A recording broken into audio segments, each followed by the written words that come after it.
all start getting the rugby knowledge up. So we got to start taking a different level. We can't take it to that next level. In his time at WKU, Coach Josh Ferriell dedicated countless hours trying to take the rugby team to the next level. He played the game as a student when rugby was just a club sport with a captain, and he stuck with the team for over a decade. On December 9th of 2017, Josh passed away after a battle with melanoma. It's been nearly a year and a half since he passed away, and even though he isn't physically with them, the impact Josh made on those around him won't be forgotten anytime soon. It's not going to practice, it's going to see your family to a degree. And I know that may be cliche sounding. Rugby does a thing to the soul in a way. It's hit me, and I think it hit Josh the same way, and he just wanted people to feel that. He was so strong all the time. And he just cared about, he worried about the team. You know, what's the team? He was worried about taking care of everybody else. That's always what his concern was. He was the backbone of this thing, and so it's been hard. We don't have him. It's his smile. He had the biggest smile, and he was always grinning ear to ear. All right, ready, set.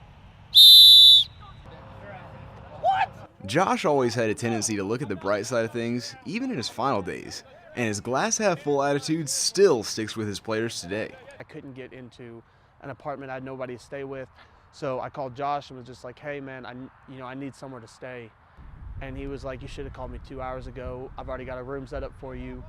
Come over. Here's my address." Sent all that before I could even, ask him. He's sitting in his couch with a T-shirt on, underwear on, playing Elder Scrolls, and he jumps up out of his chair. He gives me a hug, and he's like, "Hey, new Game of Thrones just came on. You want to pop it on?" Josh's upbeat personality made the discovery of his passing a tough pill to swallow for those around him. He told me about his future, and he told me, well, we're going to be going to Houston on Wednesday, and we're going to be talking to a better specialist. Hopefully they'll tell me something that we're looking for. And the last thing I remember him telling me is, "I love you." And I told him, "I love you too, Josh." Whenever I found out that Josh had passed, I was at work, and I got a phone call from my previous vice president whenever I was a sophomore.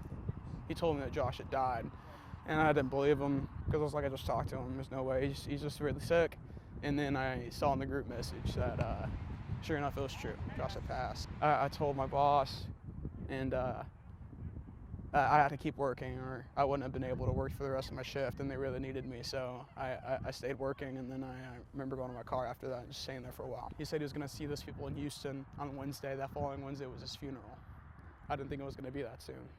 And I was actually in the parking lot of a store and kind of just lost it and broke down. I reached out to April to ask her advice on it, and so we decided we were going to reach out to everybody on the backside and collect donations and pictures and put stuff together. I had put the stuff together, but I hadn't sent it to her yet. And I was actually driving from Nashville to Hendersonville, where I live, right outside Nashville, back here, and she calls me about an hour and a half later, and I answered the phone and I said, "April, I swear to God, I'm going to send you these pictures." And she was in tears and said, "He's already gone. It's too late." She said, "He's already gone." We had, they'd given him 6 months, and this was 2 weeks-ish. And it hit me like a train. I just remember thinking, oh, it's rugby season. I need to reach out to Josh, and then it just hit me that I know I won't. And that's probably when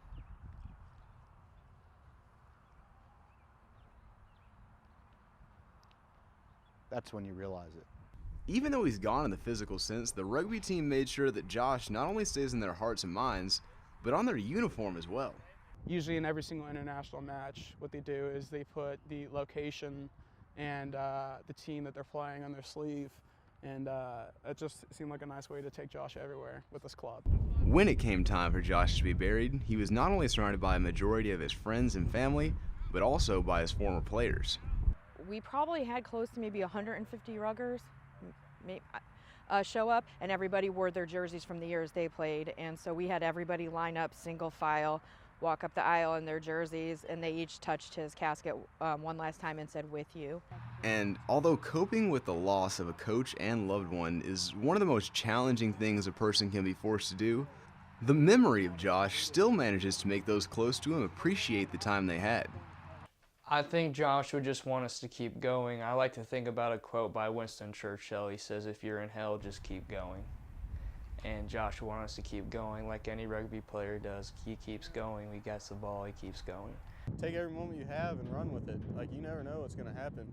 Since Josh's passing, we've changed the scholarship that he created from the Billy Wellham Man of the Year scholarship to the Joshua David Ferriell Man of the Year scholarship. And I still think about him on a sunny day like this, or being out here at the pitch, or driving by here, because this was his second home. You know, we were his second family. Reporting for the Extra Point, I'm Miles Schroeder.